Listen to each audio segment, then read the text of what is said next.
When you meet someone with childlike tendencies or a habit of acting far younger than their age, we often say it's like a child in an adult's body.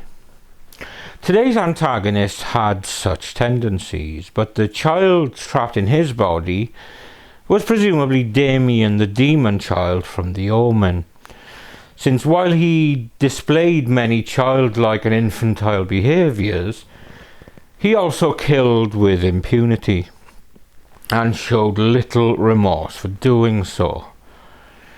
He wasn't the cleverest of murderers, but thanks to the complete ineptitude of the police in looking into the deaths in question, he had almost free rein to do what he wanted, when he wanted. The very peculiar creature we are looking at today preyed on young men with their lives in front of them and bags of potential. But because he liked his sexual partners to be, well, unconscious, he rendered them that way and did not care what happened to them afterwards. These are the seedy and baffling actions of British serial killer Stephen Port, and this is Murder of Crows.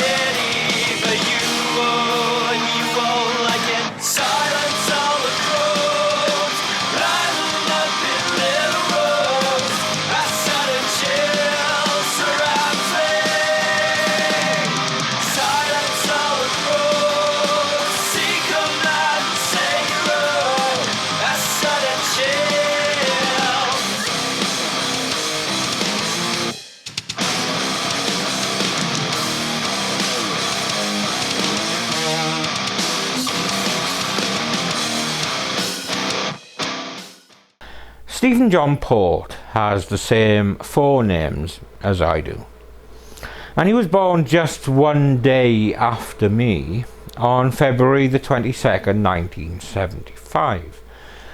But I'm hoping that that's where the similarities end.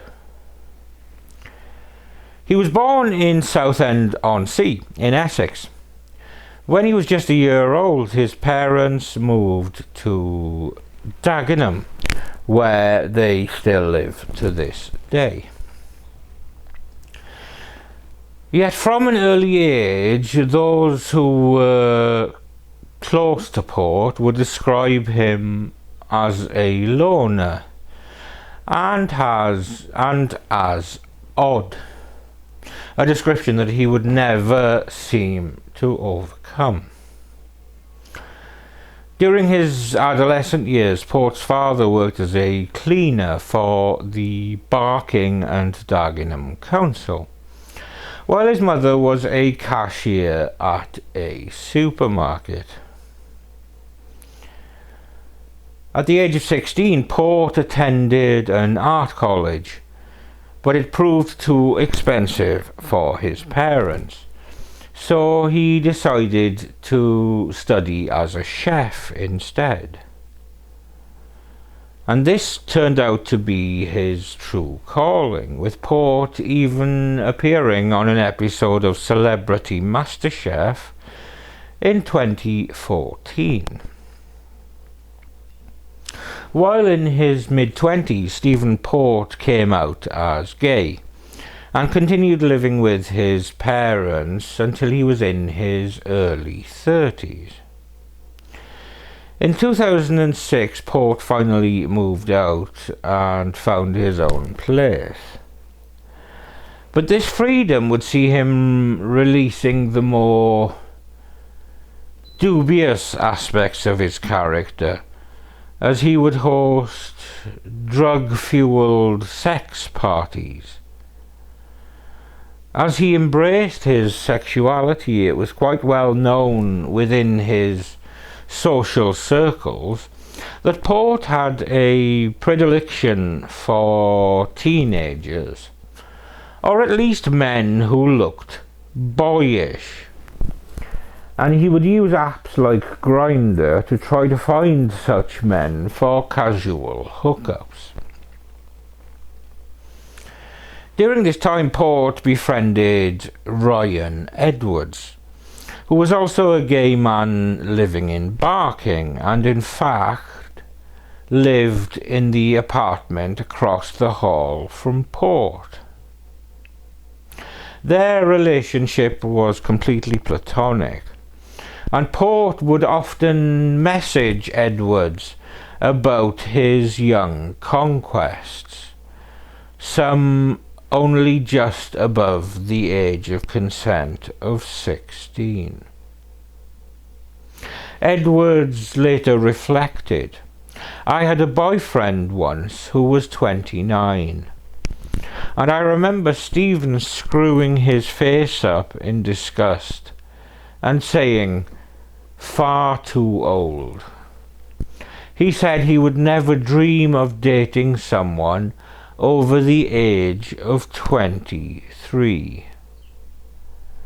He would have been in his late 30s by that point. It was a very arbitrary and very young cut-off point." Port proved himself to be a dangerous predator early on. Some of the men Port had casual relations and flings with would disclose that Port was a frequent user of gamma-hydroxybutyric acid, GHB, commonly known as a date rape drug. One of Port's victims would later say that in 2012, while he was a high school student, he met Port on Grindr and returned to Port's apartment in Barking after their encounter. This victim recalled that Port had handed him a glass of wine, which, according to his recollection, tasted harsh. He then went on to observe that there was sludge at the bottom of the glass. This sludge turned out to be GHB. The victim passed out and only briefly regained consciousness as Port was in the process of raping him. Once more he lost consciousness, and when he regained it again, Port acted as if nothing had happened the night before. He was already displaying predatory traits and was dismissive when challenged on it. On the 13th of June 2014, Port contacted 23-year-old fashion student Anthony Walgate through the male escort service Sleepy Boys. Anthony was working as an escort to supplement his educational expenses while he was attending Middlesex University. Port offered Anthony £800 to stay overnight and picked him up from Barking Station at 10 p.m. on the 17th of June 2014. At some point during Anthony's stay, Port administered a lethal dose of GHB, raped Anthony and dragged his body outside. Just after 4 a.m. on the 19th of June 2014, emergency services in Barking would receive an anonymous phone call stating that a young boy had passed out on Cook Street in Barking, East London. Emergency ambulance. What's the address of the emergency? Cook Street. There's a young boy. Looks like he's collapsed outside. I don't know. Outside of which number? 4758. Sorry? 4758, I think. 47 Cook Street. Yeah. What area? Barking. Okay. It looks like he's collapsed or had a seizure or something. He's just always just drunk. But yeah. What's the telephone number you're calling from? I'm just pulled up in the car. I've got to get my car on the parking. That's right, don't worry about that. What's the telephone number you're calling from? Hello?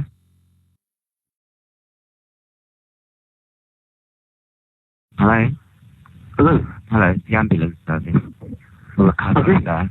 Just confirm the location. Oh, I'm just doing away now.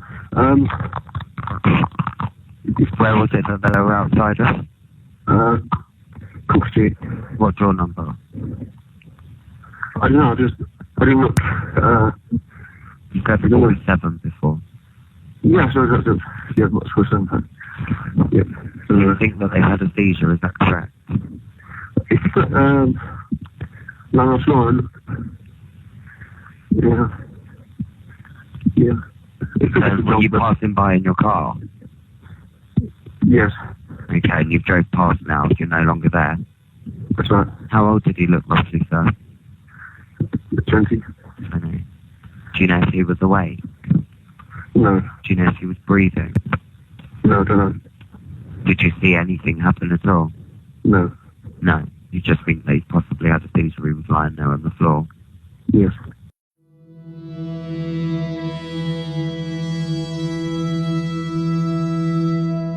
When the police and the EMTs arrived, they found Anthony Walgate dead and leaning against a wall outside of Port's apartment complex. Despite trying to remain anonymous, Port was soon identified as the caller and was interviewed by police. Port initially told authorities that he had returned home from his job as a bus depot canteen chef to find Anthony slumped against the wall and that he had attempted to wake him up before calling for an ambulance. 1 week after Anthony's death, Port was interviewed again. With the pressure now mounting, Port would admit to the authorities that he had hired Anthony as an escort and that Anthony had brought drugs with him and had then subsequently spent the night in Port's apartment. Port stated that he had left Anthony in bed to go to work, but had become terrified when he got home and discovered that Anthony was unconscious and unresponsive. Port claimed he then dragged Anthony's body onto the street out of fear that he would be accused of a crime. The police then decided to seize Stephen Port's laptop, but failed to submit it for forensic investigation for 10 months.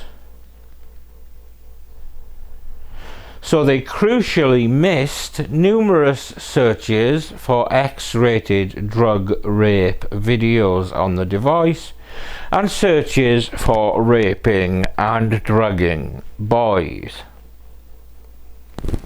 Subsequent testing revealed that Anthony had the date rape drug GHB present in his system at the time of his death. Unfortunately, the police would drop the ball many more times throughout this and the later investigations. For example, Anthony's mobile phone was missing. And equally, it was discovered that the student died with his underwear inside out and back to front.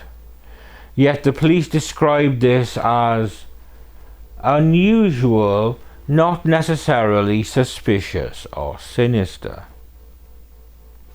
Secondly, even though there were bruises under Anthony's arms, officers concluded there was nothing to suggest the victim had been assaulted.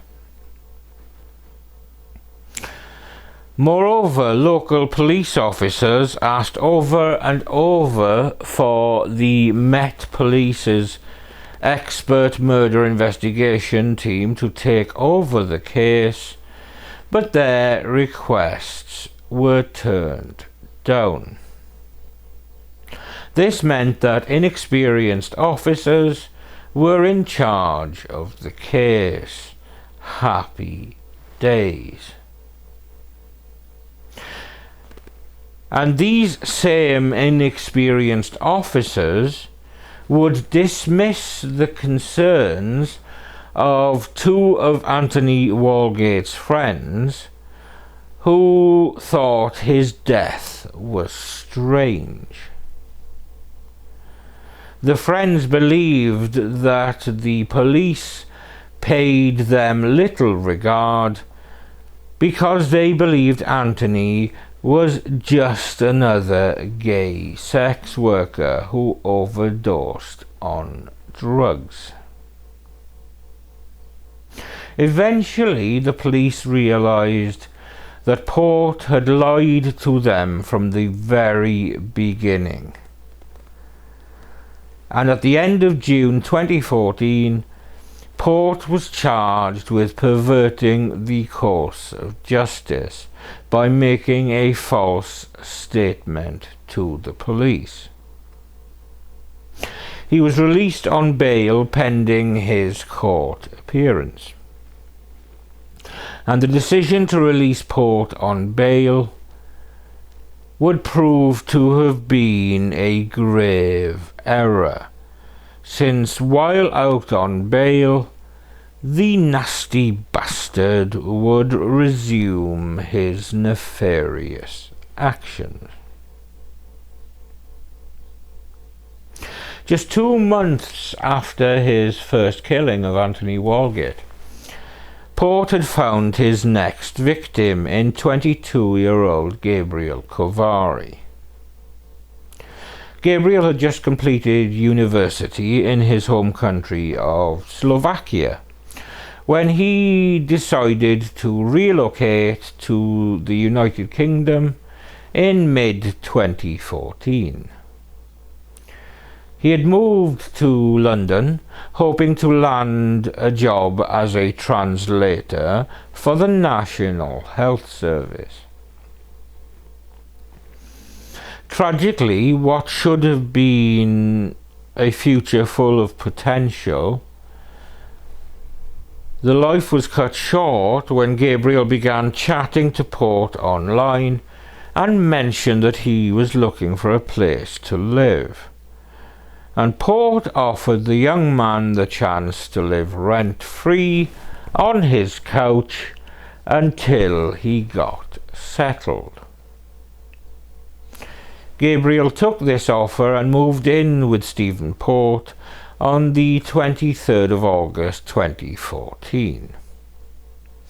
Less than a week later, on 28th of August 2014, Gabriel's body was discovered by a dog walker named Barbara Denham in the graveyard of St. Margaret's Church.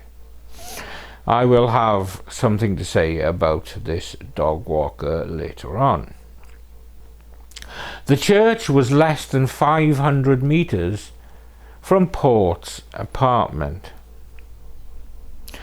Gabriel's beaten body was slumped against a wall, stomach exposed, and a lethal dose of GHB would later be found in his system.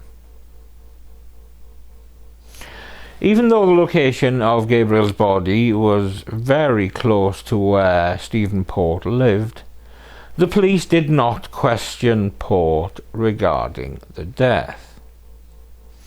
In fact, the police did not deem the scene to be suspicious at all, meaning that a forensic post-mortem of Gabriel's remains was not performed. Well played, guys. Well played. On the 20th of September 2014, a mere 3 weeks later, the same dog walker discovered 21-year-old Daniel Whitworth in nearly the same exact location. Is it just me, or could this dog walker, Barbara Denham, not be the most cunning serial killer ever? I am, of course, kidding. But it always seems to be dog walkers that are the first on the scene, doesn't it? Anyway, Daniel Whitworth was originally from Gravesend in Kent, and met Port through a UK social network for gay and bisexual men. At the time of his murder, Daniel was employed as a chef in London. In a particularly evil twist, Port killed Daniel in the same manner as the earlier victims, but this time attempted to frame his latest victim for the murder of his previous one. Port prepared a false suicide note and placed it on the body to make it seem like Daniel had accidentally killed Gabriel Kovari. The letter claimed Daniel had taken his own life by overdosing on GHB out of guilt for accidentally giving Gabriel a fatal drug dose while they were having sex. Crucially, the fake suicide note also added, "By the way, please do not blame the guy I was with last night. We only had sex and then I left. He knows nothing of what I have done." End quote. Fuck me, is this not a massive red flag where the police should be screaming, "Where's the guy Daniel was with last night?" Because it was definitely him that did this. But unfortunately, the suicide note was taken at face value by the police, even though there was no evidence to suggest that Daniel or Gabriel had ever met or communicated with each other. Additionally, despite the suicide note claiming Daniel was with another guy the night before, the police did not even attempt to locate this mysterious man.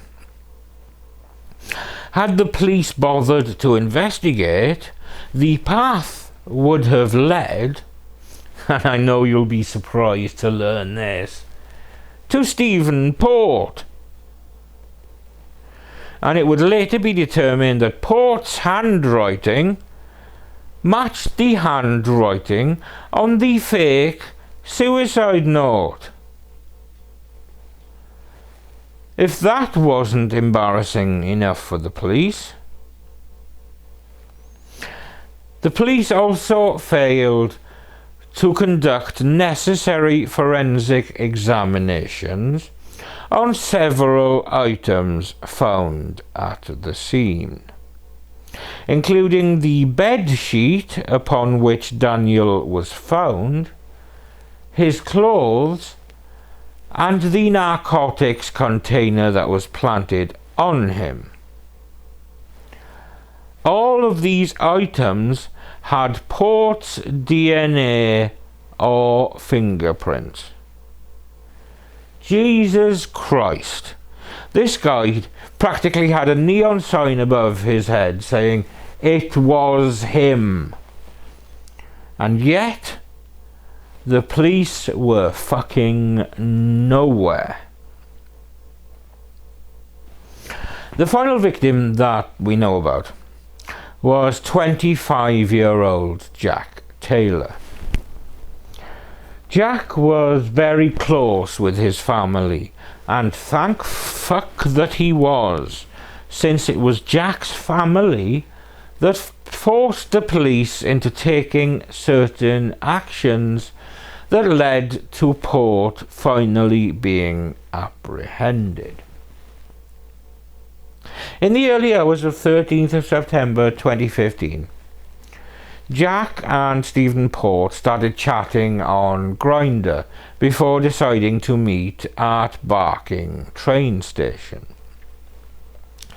Just before 3 a.m, the two men met face to face before proceeding to Port's apartment.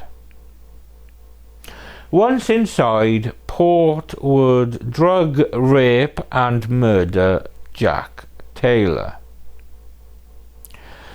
The next day, Jack would be discovered in the same church graveyard as Port's previous two victims.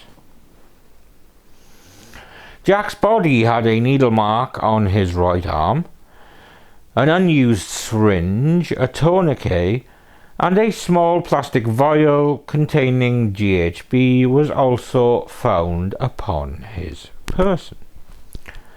To the surprise of absolutely fucking no one, the police stated that they did not feel there was anything strange about Jack's death, and believe he passed away due to a self-administered drug overdose. But thankfully, Jack's sisters, Jenny and Donna, knew that Jack wanted to be a police officer and was steadfastly against any sort of drug use. So with this in mind, they started their own investigation. As part of this, they became aware of CCTV footage of Jack meeting a mystery man.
And through the sisters putting constant pressure on the police finally released images to the media and to the wider public. And Stephen Port was quickly identified. Not only that, but one of the detectives who saw that image had worked on the Anthony Walgate case and recognised him, thus linking those two cases straight away.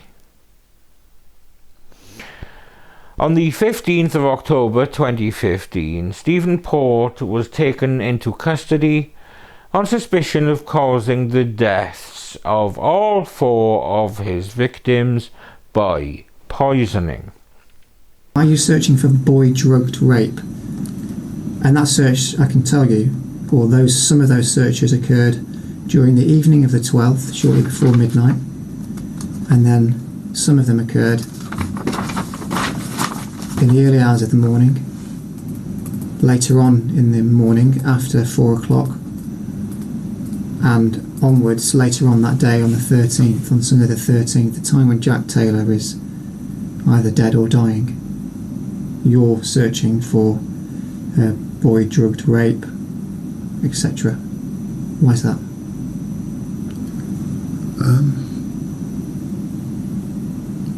No, just generally looking for general porn.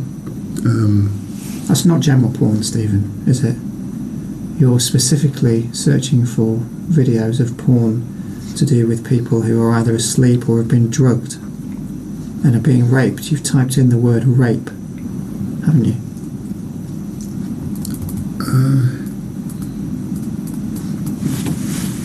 Yeah, that's just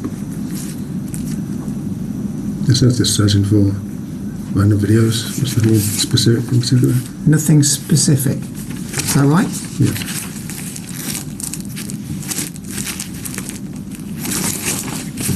It sounds quite specific.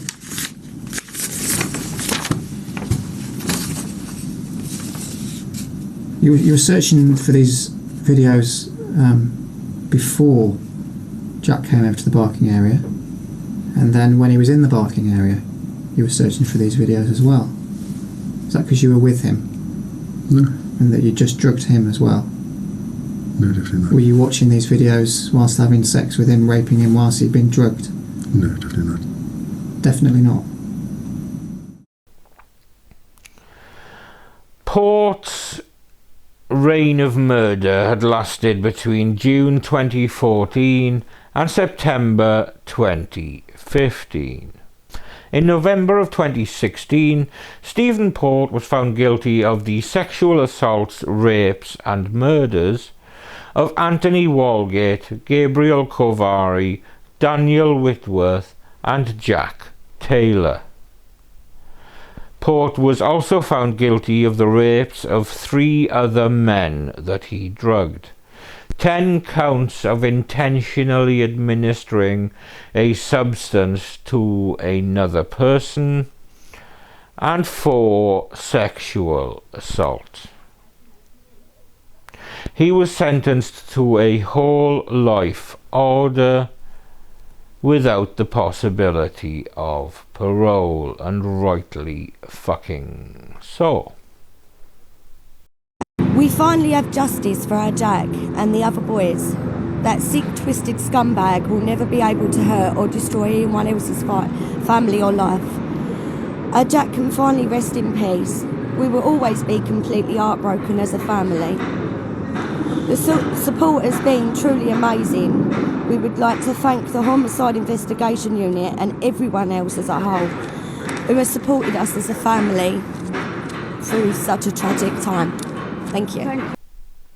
In the months and years following the case, the police faced heavy criticism regarding their handling of the murders.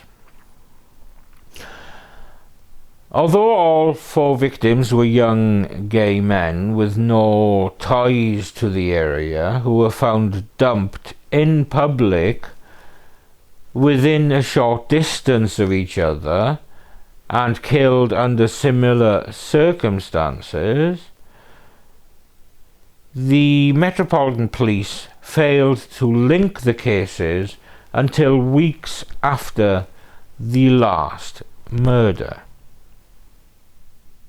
In December of 2021, an inquest jury concluded that mistakes made by the police during the investigation into the death of Anthony Walgate probably contributed to the deaths of the later 3 victims. And there we have the case of an idiotic serial killer who was only not stopped sooner by the complete ineptitude of the police handling the case. Was there institutional homophobia? That's for better people than me to judge. But there was a serious lack of judgment and critical thinking in the dealing with these cases and the failure to link the investigations. The bottom line is that 4 young men, all loved and valued and with so much to offer the world, had their lives snuffed out just as they were beginning by a twisted and selfish bastard. This video is, of course, dedicated to these 4 wonderful young men, and special mention too to Jack Taylor's sisters Jenny and Donna, who ensured that justice was eventually done and a serial killer was not left free to continue killing, as he no doubt would have until he was caught. They were loved and loving men, and I truly hope they are at peace. Thank you for watching another episode of Murder of Crows. As in my last episode, before my usual closing statement, I want to share some very, very exciting news. That being that I have been invited to CrimeCon Glasgow as a featured content creator. And having been a volunteer at CrimeCon, it is a family of events that mean a lot to me. There should be some information on screen now, including my discount code for anyone who may want to attend this incredible event. Massive thanks to Nancy and the team for including me. And for anyone attending, I will see you there, and make sure you come and say hello. Exciting times for the Crow Crew. And with that said, I'm Steve, and I'll see you when I see you.